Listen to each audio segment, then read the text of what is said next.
The congregation shivered in the cold.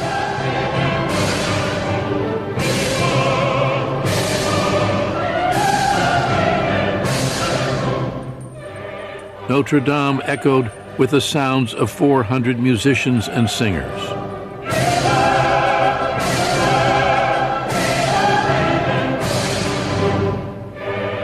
The young man, born on the island of Corsica, moved impatiently forward. Napoleon Bonaparte, 35 years old, was about to be crowned Emperor of France. "I found the crown of France in the gutter," he said, "and I picked it up." It was December 2nd, 1804. Within 3 years, Napoleon's conquest would extend his empire across almost all of Europe, and he would rule over 70 million people. Not since the ancient Caesars had one man held so much power. Napoleon changed the world. Here is a man who rises not on the basis of his blood, not on the basis of his background, but on the basis of his ability. No one else has appeared like him, has dominated the world like he has. Qu'est-ce que Napoléon? What is Napoleon? C'est une main. It's a hand in a shirt. C'est un It's a strange hat. C'est bizarre. Si vous mettez ce If you show the chapeau, hat, si if you vous show the mettez hand in the la shirt, main in Japan, the United States, or France, everybody will say Napoleon. Napoléon. He was above all ambitious. He loved power. He said, "I love power," like a musician loves his music.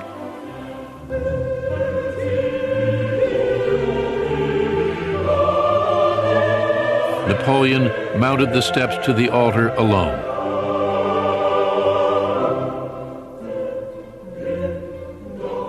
Seizing the crown in his own hands, he held it aloft. Then brought it to rest on his own head.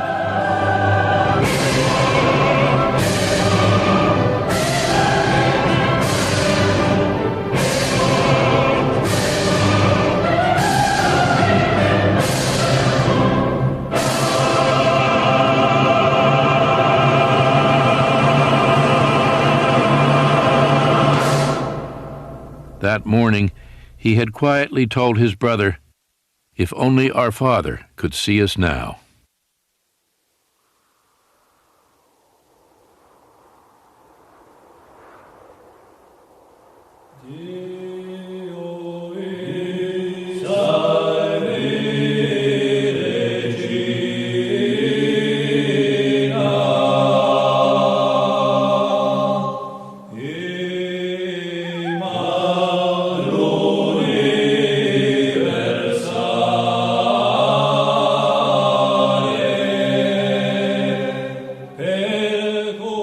In the spring of 1769, Letizia and Carlo Bonaparte were crossing the mountains that straddled the interior of the island of Corsica.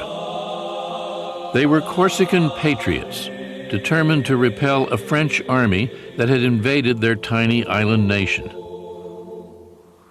The Corsicans were only about 100 to 120,000 people of peasant or shepherd origin. They had very few firearms, very little gunpowder, and that was all. They had to defend themselves against the 22 million population of France, then the most advanced country in Europe. The Corsicans never stood a chance. After a year of fighting, leaving thousands dead and wounded, they were defeated, and Letizia and Carlo were going home. Letizia was 6 months pregnant.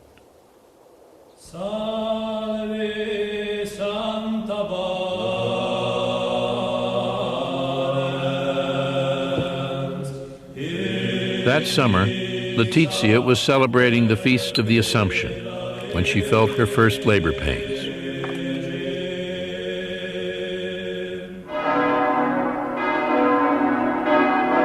Later that day, August 15, 1769, she gave birth to a son, Napoleone Bonaparte. Born just after the bitter French conquest, Napoleon would spend his childhood hating France, the nation he would one day rule. "I was born when Corsica was perishing," Napoleon later wrote. 30,000 Frenchmen spewed onto our shores, drowning the throne of liberty in waves of blood.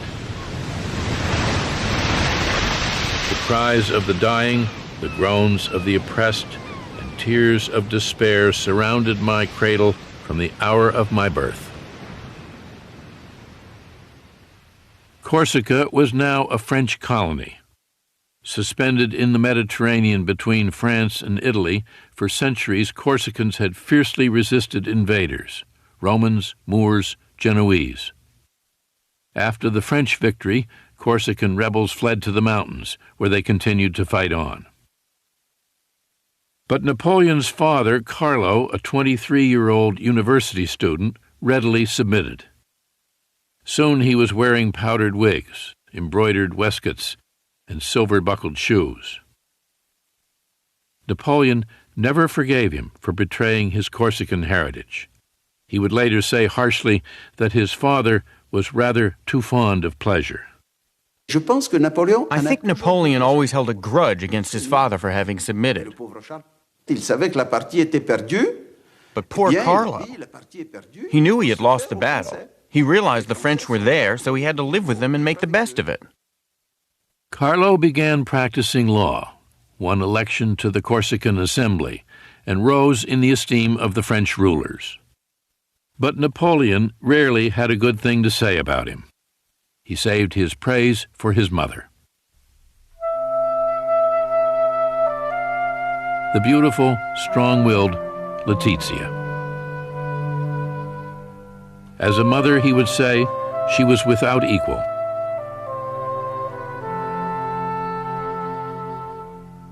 He was obsessed by her, fascinated by her, praised her enormously. She was a very tough and determined little woman.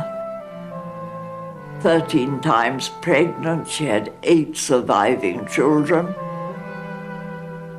He says that all his success in life was due to the training she gave him. La mère. The mother. What a man, Napoleon said. She has the head of a man on the body of a woman. Carlo and Letizia owned a house in the country as well as one in the city, a mark of their status. They were Corsican aristocrats, but they were not rich. With 8 children, they struggled just to get by on an island that had been impoverished for centuries. There was nothing, the ambitious couple believed, that Corsica could offer them or their children. Only one country could, the country that had vanquished their own, France.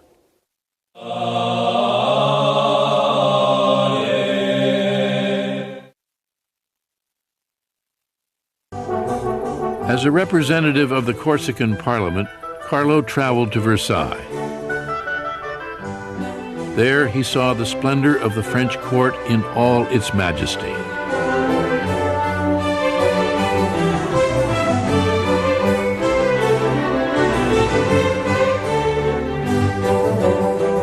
France was the envy of Europe. Great Britain, Austria, Prussia, Spain, none had more people or greater wealth. While America was just beginning its experiment with democracy, Versailles gave testimony to the power of kings. Carlo was an awestruck provincial. Rumblings of discontent with King Louis XVI and aristocratic privilege were no concern of his. That Queen Marie Antoinette and a frivolous court were draining France of precious resources did nothing to diminish Carlo's delight in everything he saw. He dreamed that one day his children would become noblemen in that glittering citadel of power in which he had no place. For years, Carlo had nourished a plan. In Versailles, he saw it come true. He secured Napoleon a scholarship to a school in France. Napoleon set foot in France for the first time in the winter of 1778. A thin, sallow 9-year-old, accustomed to the warmth of the Mediterranean, suddenly alone on the windswept plains of northern France.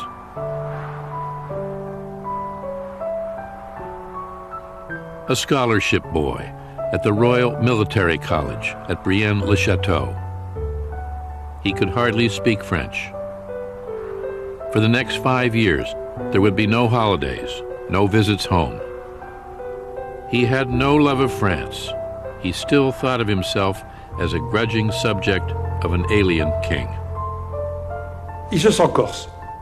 Et il est entouré. He thinks of himself as a Corsican.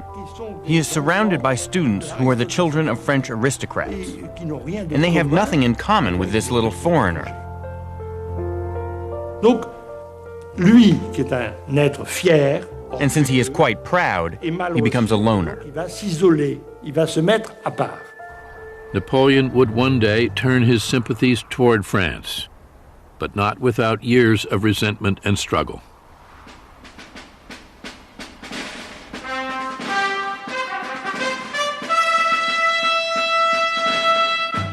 He was 15 when he was promoted to the Royal Military Academy in Paris.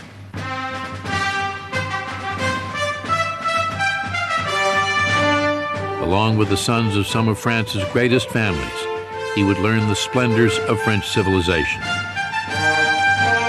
The Royal Academy was as much a finishing school, turning officers into gentlemen, as a war college. We were magnificently fed and served, Bonaparte said, treated in every way like officers possessed of great wealth.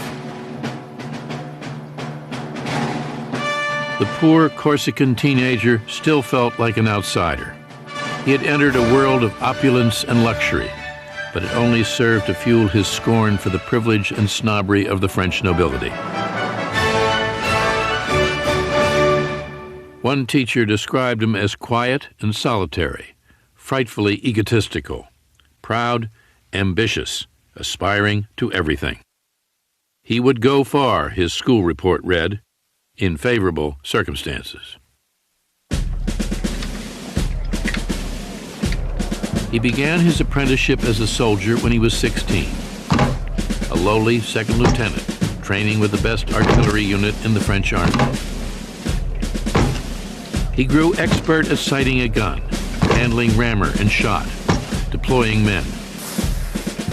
One of the greatest careers in military history had begun. He feels that the regime will not let him have the position he dreams of. The top positions are reserved for the noblemen, while Napoleon comes from minor nobility, poor people. Frustrated in his military ambitions, Bonaparte dreamed of becoming famous as an author, wrote a brief history of Corsica, even tried his hand at a novel. Il se sait, il se pense, il se croit. He knows that he's capable of great things. Appelé peut-être à un grand destin. He feels that perhaps he's destined for greatness. But at that point, how can he possibly believe it? Il s'ennuie à mourir. He's bored to death.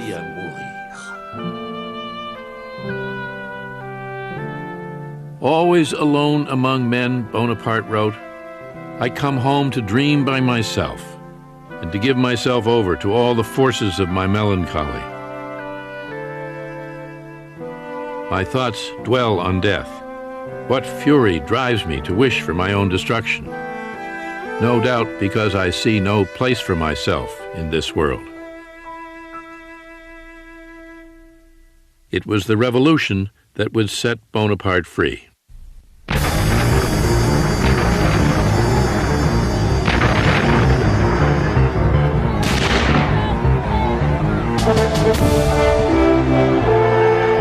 On July 14th, 1789, Paris erupted.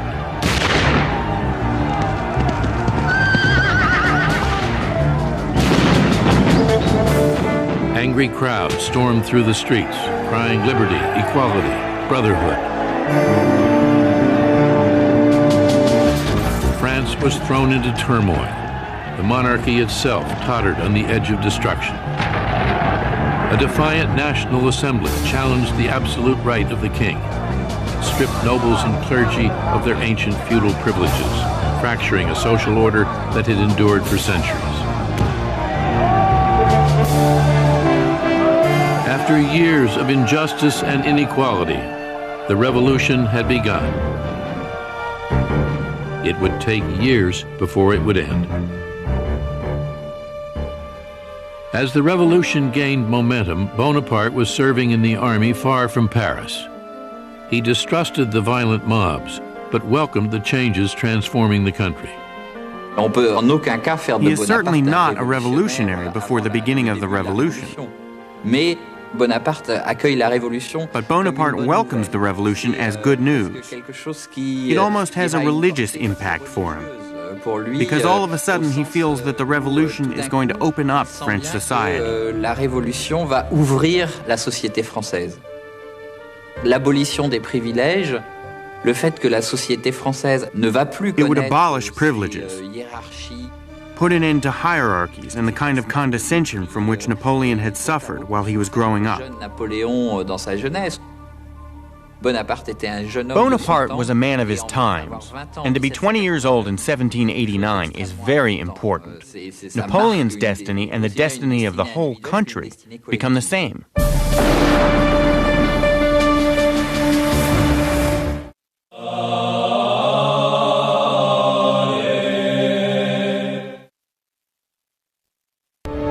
In the summer of 1792, Bonaparte was on leave in Paris and witnessed the last gasp of the French monarchy. In June, a mob stormed the Tuileries Palace and forced the king to wear the red revolutionary bonnet.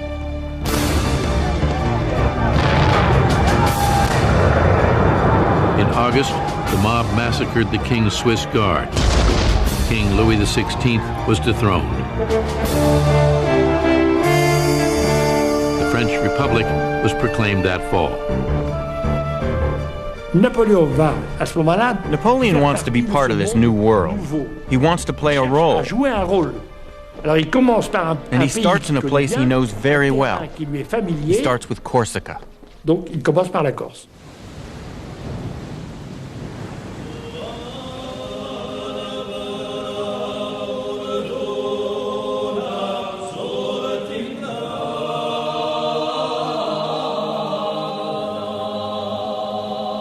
Bonaparte was 23, an idealistic revolutionary, when he took leave of absence from the French army and returned to Corsica. The French Republic had made Corsica a part of France and given Corsicans all the rights and liberties of French citizens.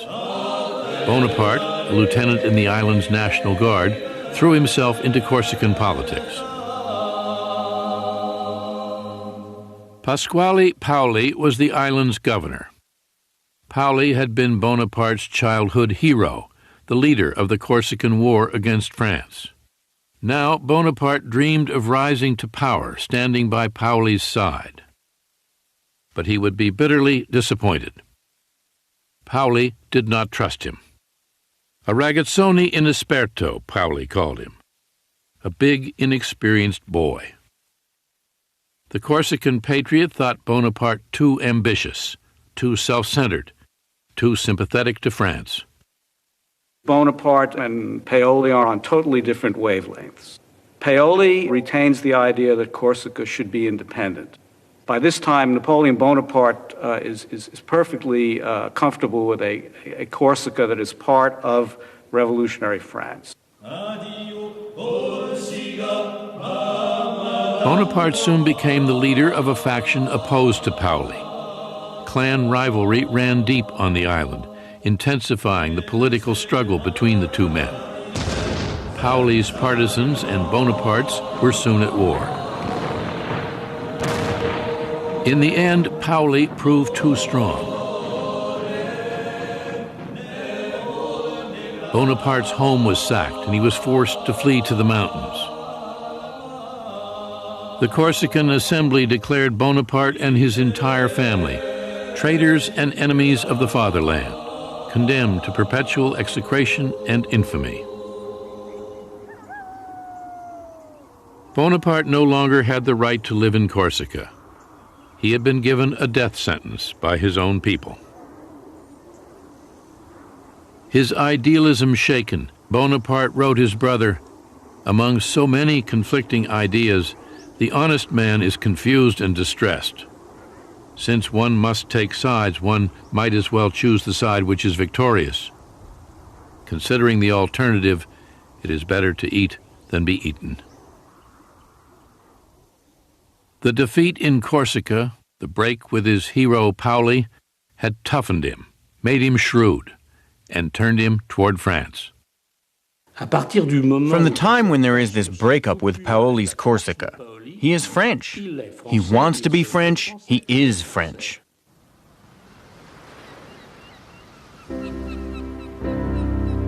On June 10, 1793, he set sail for France with his widowed mother, 3 brothers, and 3 sisters.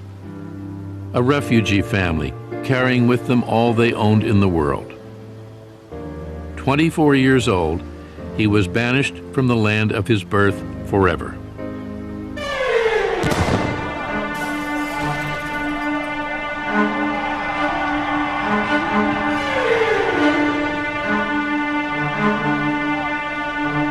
Bonaparte returned to France to find the French fighting among themselves.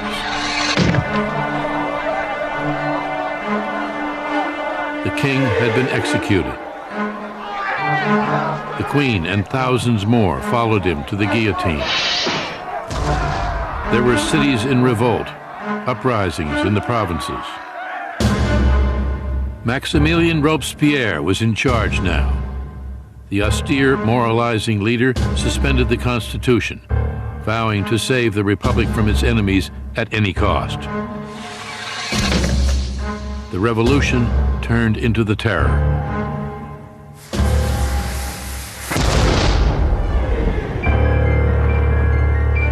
Torn by civil war, France was also at war with almost all of Europe. Austria, Spain, Prussia, and Great Britain were bent on destroying the new French Republic, while French radicals promised to help all peoples rise against their rulers. Reinstated in the army as an artillery captain, Bonaparte was ordered to Toulon, a city of 28,000 on the southern coast that had rebelled against the Republic, throwing its port open to the English. The British fleet defended the city from the harbor. 24-year-old Bonaparte thought he knew how to drive them out. He argued that if his soldiers could seize the heights commanding the harbor, they could bombard the fleet, drive it away, and the city would fall. It was a simple plan, but none of the generals would listen. The generals in Toulon were total incompetence, or a little worse. Finally, a fairly competent general showed up, listened to Napoleon's plans, and said, naturally. This would be Bonaparte's first great chance. With aristocratic officers fleeing the country, there was suddenly a vacuum, an opportunity for rapid promotion for soldiers who could prove themselves under fire.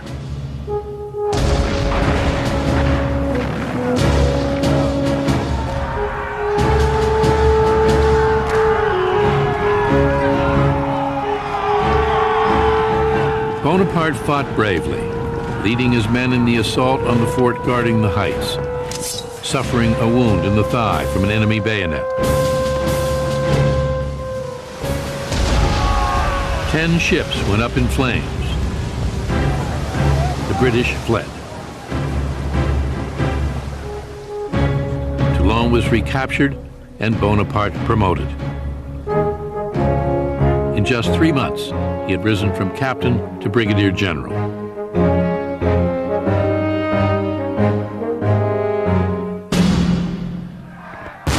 The Republic continued to fight for its life, still clashing with enemies beyond its borders, still in turmoil at home. With France in chaos, threatened on all sides, Robespierre showed no mercy in his efforts to bring about unity and order. Liberty, he said, cannot be secured unless criminals lose their heads. Determined to make his voice heard, Bonaparte wrote a political tract in support of Robespierre. The young soldier hated the terror, but he hated chaos even more. Bonaparte is really a man of order. For him, order has to serve ideals, exactly the idea of Robespierre. It is necessary to suspend liberties in the name of liberty. In order to save liberty, to save the Republic, it's necessary to suspend individual liberties. In the summer of 1794, Robespierre's government fell. Now it was the turn of those who made the terror to die, including Robespierre.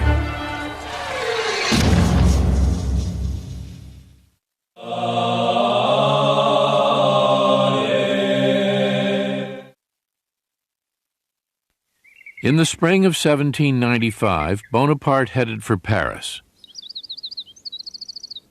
Now a brigadier general, he was determined to rise still higher.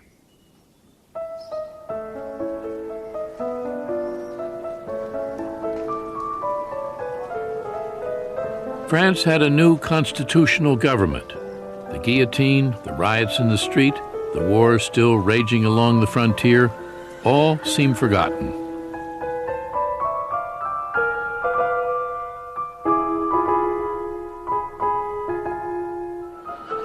Bonaparte frequented the salons where the women who dominated Paris society held court.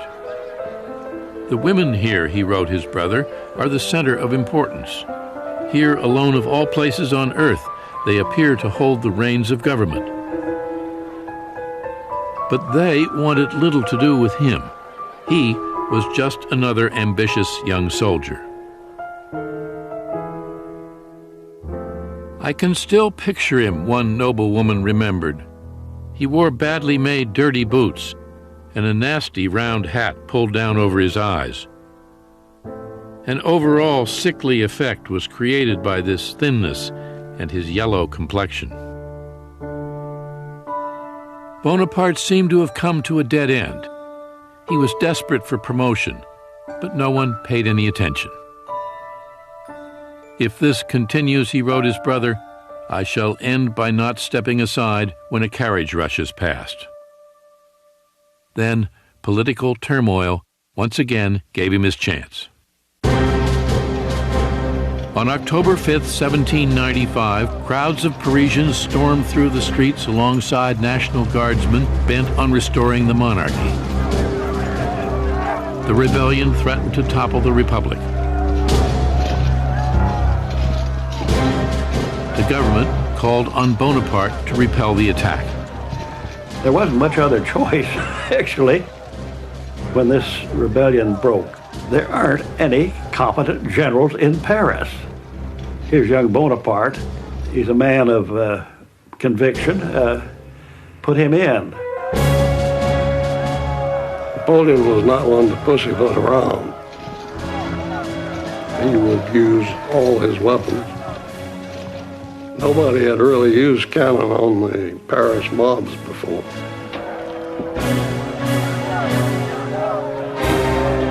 He was going to shoot. He waited till he could see the whites of their eyes.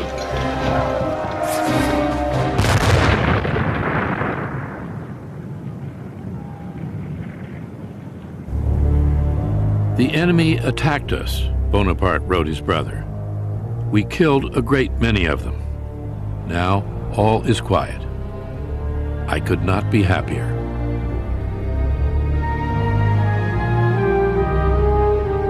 Three weeks later, he was made a full general, commander of the Army of the Interior.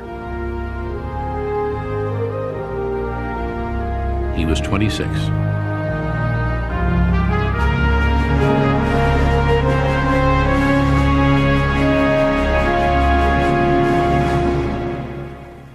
Bonaparte was now a man to be reckoned with. He was driving through Paris in a fine carriage, wearing new clothes, drenching himself in eau de cologne. The unsophisticated general was no ladies' man, but he had fallen in love. Her name was Marie Joseph Rose de Beauharnais. Everyone called her Rose. Bonaparte called her Josephine. She was a Creole aristocrat from the French colony of Martinique, a 32-year-old widow with 2 small children, deep in debt, trying to make her way in Paris alone. Languid, with a nonchalant shading into indolence, she was known as a woman of refinement, charm, and grace. It was said that she even went to bed gracefully. Bonaparte was dazzled by her. "I was naturally timid among women," he said. Madame de Beauharnais was the first woman who gave me any degree of confidence. Josephine was what might be called a slightly forced woman. She'd been married young, her husband had died in the guillotine.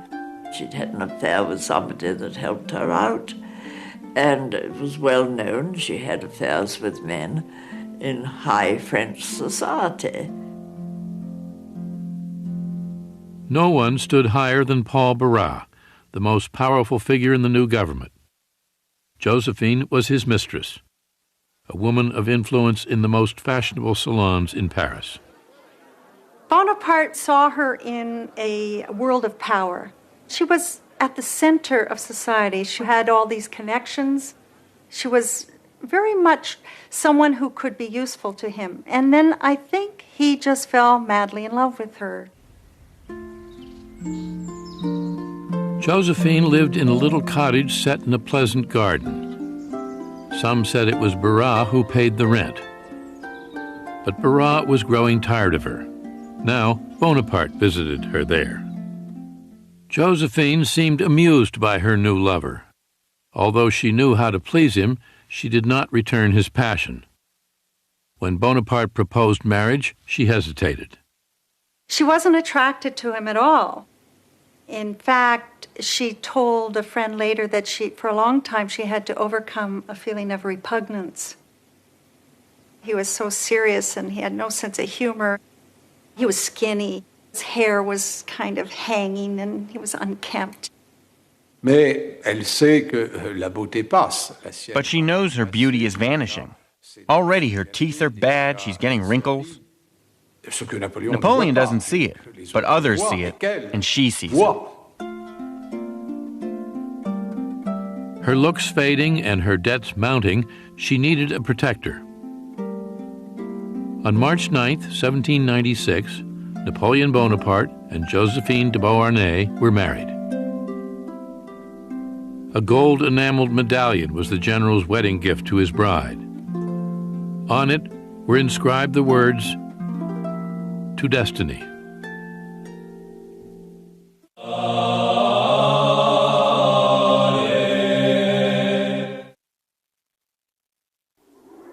Bonaparte was sent to the Italian Alps. Josephine's former lover, Paul Barras, had helped win him an appointment as supreme commander of all French forces in Italy. His assignment was to challenge the Empire of Austria and their Italian allies.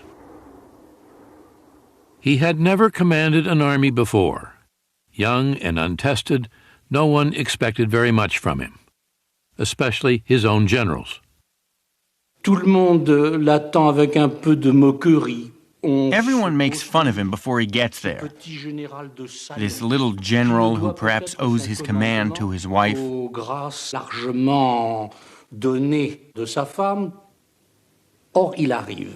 Then he arrives, and within a few moments the veterans who made fun of him understand exactly. He is in charge. I don't know why, one of his generals said, but the little bastard scares me. Bonaparte's army was in no condition to win battles.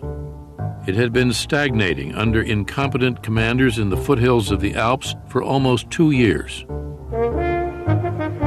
Soldiers, he proclaimed, you are naked and ill-fed. No fame shines upon you. I will lead you into the most fertile plains in the world.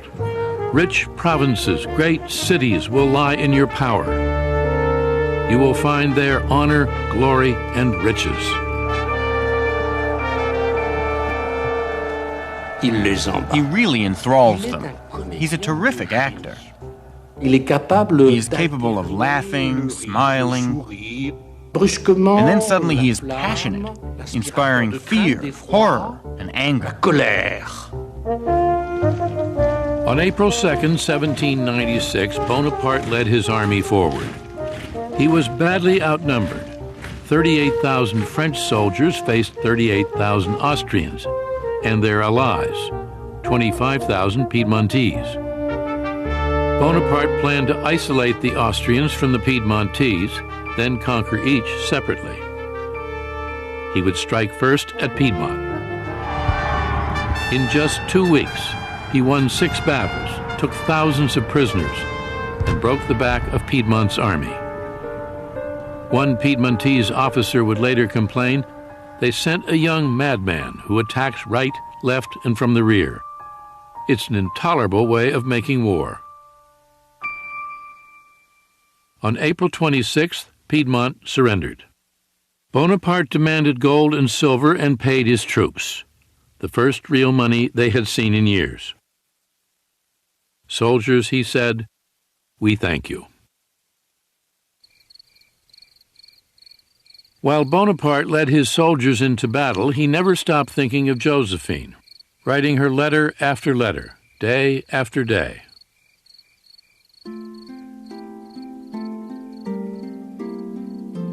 Not a day goes by without my loving you, he wrote her.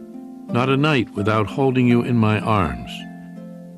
I curse the glory and ambition which keeps me from the soul of my life. Whenever I am troubled as to how things will turn out, I put my hand to my heart where throbs your likeness. I have but to look at it, and my love is perfect happiness. Josephine would sometimes read his letters aloud to friends. Bonaparte, she told them, is so amusing. With Piedmont defeated, Bonaparte was now pursuing the Austrians, who retreated to the east, bewildered by the 26-year-old general and his new way of making war. In the 18th century, there were nobles commanding on both sides, and they had a certain code. The armies would maneuver, and very often if one had the other in check, that would be the end of it. There would be no fight.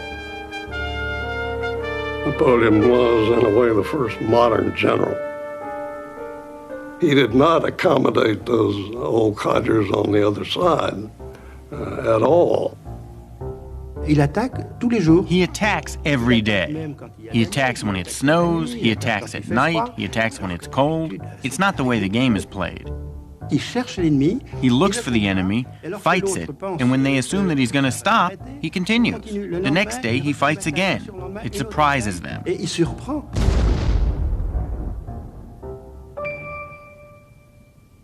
As the Austrians fled, their rear guard hoped to slow Bonaparte down by making a stand at the little Italian town of Lodi.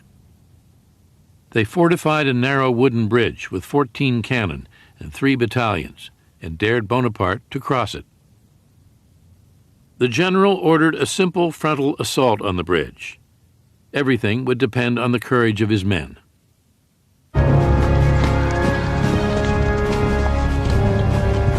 He had earned their admiration with his rapid string of victories. Now he would find out if he also had their faith. How do you incite men to do something like that? It's charisma. I mean, he got tremendous presence. Napoleon was a master at motivating his soldiers.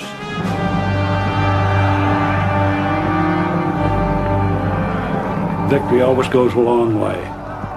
The more they win, the harder they get to stop. His troops were pretty well hepped up. They'd been chasing Austrians now for weeks, and they went forward.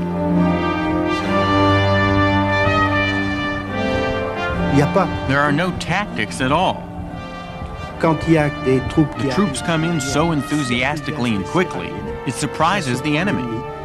It's just a question of enthusiasm. Everyone throws themselves into it. Everyone risks death.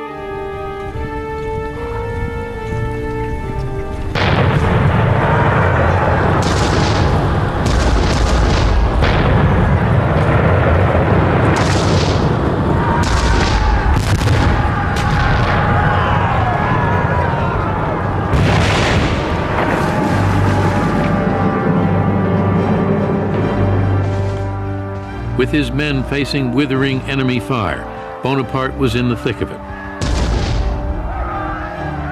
He was actually up there laying in the cannon, which was a corporal's job. But he was always up there with them. This is a man with absolute courage. He's wherever he's needed. If he's needed up at the very front to encourage people, he's there. He takes physical risks. Even if cannonballs fall close to him, and this happened on several occasions, he's not afraid. The French made it halfway across the bridge and fell back under a vicious hail of fire. Then one last charge, and they were across.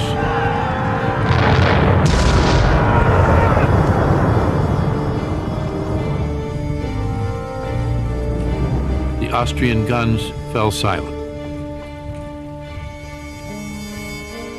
Here they thought they were safe behind the river, holding the bridge. You know, once the French come across the bridge and beat the living Jesus out of them. It's a real spectacular job. It wasn't a big battle. The casualties were not particularly heavy, but he had imposed his will on his own men and the enemy, both. It was not a great victory. The Austrian army had in fact escaped. But Bonaparte had won the respect and devotion of his men. He came out all sweaty and grimy and covered with gun smoke. The troops liked that. They began calling him the Little Corporal right there. It was, you identify with us, you're our corporal.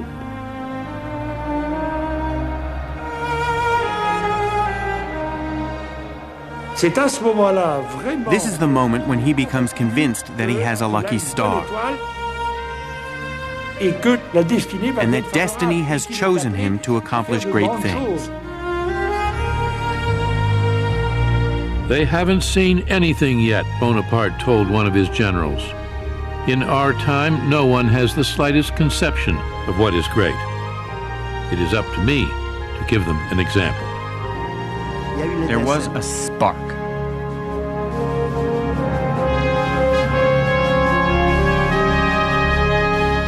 The battle at Lodi convinced Napoleon Bonaparte that he was a man of destiny.